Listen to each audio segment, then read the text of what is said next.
کہ ہم بھی اس چترال کے رہنے والے ہیں، چترال کی بات سے آئے روز ہم دیکھتے ہیں کہ ایک نوجوان بچہ، نوجوان بچیاں زیادہ تر 25 ایج سے لے کر 30 ایج تک کی بچیاں خودکشی کر رہے ہیں، ڈپریشن کے شکار ہیں، یا پیپر میں نمبر کم آئے، یہ چھوٹے چھوٹے مسائل کی وجہ سے وہ لوگ خودکشی کی طرف جا رہے ہیں۔ آپ کیا سمجھتے ہیں کہ یہ خودکشی کے بڑھتے ہوئے جو رجحان ہے اس کے بنیادی اسباب کیا ہے؟ اللہ تبارک و تعالیٰ نے فرمایا قُوْ أَنفُسَكُمْ وَأَهْلِيكُمْ نَارًا، ٹھیک ہے، ہماری جو تربیت ہے، جو دعوت کا جو دائرۂ عمل ہے، وہ ہمیں بہت محدود دیا گیا ہے، کوئی مشکل نہیں دیا گیا ہے۔ ہم سے نہیں کہا گیا ہے آپ اپنے گھر سے نکل کر سیاست بیت سے آگے جا کر سیاست مدنیہ اپنے گاؤں کی اصلاح کریں، اپنے گاؤں کی اصلاح کے بعد اپنے ضلع کا آپ ٹھیکیدار بنیں اور اس کے بعد آپ پوری پاکستان کے لیے ہدایت کا ذریعہ بنیں۔ ٹھیک ہے، لوگ کرتے ہیں، لیکن اسلام کا جو حکم ہے وہ یہ ہے کہ سب سے پہلے اپنے آپ کو صحیح کرو، اپنے آپ کو قُوْ أَنفُسَكُمْ وَأَهْلِيكُمْ نَارًا، اپنے آپ کو اور اپنے اہل کیا ہے، بیوی ہے، بچے ہیں جو آپ کے سبورڈینیٹ ہیں، جو آپ کے ماتحت لوگ جو گھر میں رہتے ہیں۔ کوئی آپ سے بیوی کا رشتہ ہے، مودت کا رشتہ ہے، کوئی آپ سے بیٹی اور بیٹے کا کسی کا رشتہ ہے آپ کے ساتھ، وہ بھی انتہائی محبت کا رشتہ ہے۔ اگر گھر کا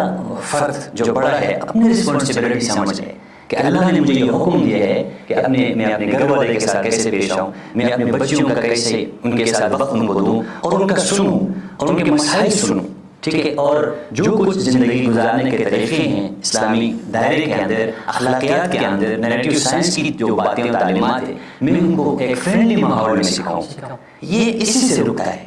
یہ کیا ہوتا ہے، اسی سے رکتا ہے، ٹھیک ہے۔ اس کے بعد ہم سکول جاتے ہیں، وہاں بھی پرنسپلز ہیں، وہاں بھی اخلاقی تعلیمات کے اساتذہ ہزاروں تنخواہ لیتے ہیں، اسی چیز پر معمور ہیں کہ وہ لوگوں کو اخلاقیات سکھائے، مقصد زندگی سکھائے، اور ان کے معاشیات اور ان کی سورس آف جو انکم ہے ان کو حاصل کرنے کے لیے ان کو وہ طریقہ بتائے کہ لوگ کیا ہو جائے، ڈپریشن میں مبتلا نہ ہو، ان کی معاشی زندگی اچھی ہو، ان کو روزگار ملے اور ان کو وہ مرد بنائے، وہ فرد بنائے جو معاشرے میں سروائیول لڑ پڑے۔ یہ ان کی بھی ذمہ داری ہے۔ لیکن میں سمجھتا ہوں اگر گھر کا ماحول، خاص کر والد اور والدین جو دونوں جو ہے، میاں بیوی، ماں باپ جو ہے، اگر وہ اپنی ذمہ داری رسپانسبلٹی سے سبکدوش ہو جائے، بالخصوص اپنے بچوں کے معاملے میں، میں اس چترال کے ماحول کو دیکھا ہے، بچوں میں اور والدین میں اسپیس ہوتا ہے، عموماً اسپیس ہوتا ہے اور مس انڈرسٹینڈنگ ہوتا ہے اور جنریشن گیپ بھی ہوتا ہے۔ یہ بھی ہمیں سمجھنے کی ضرورت ہے،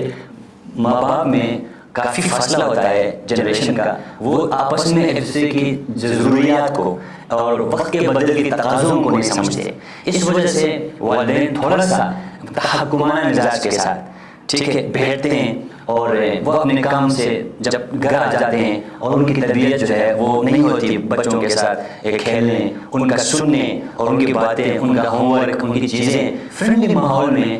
کوئی بھی بات ہو اپنے بچے کے لیے اتنا ایزی بناؤ، اتنا آسان ایکسیس ہمیں دینی چاہیے کہ وہ ہم سے پوچھ سکے،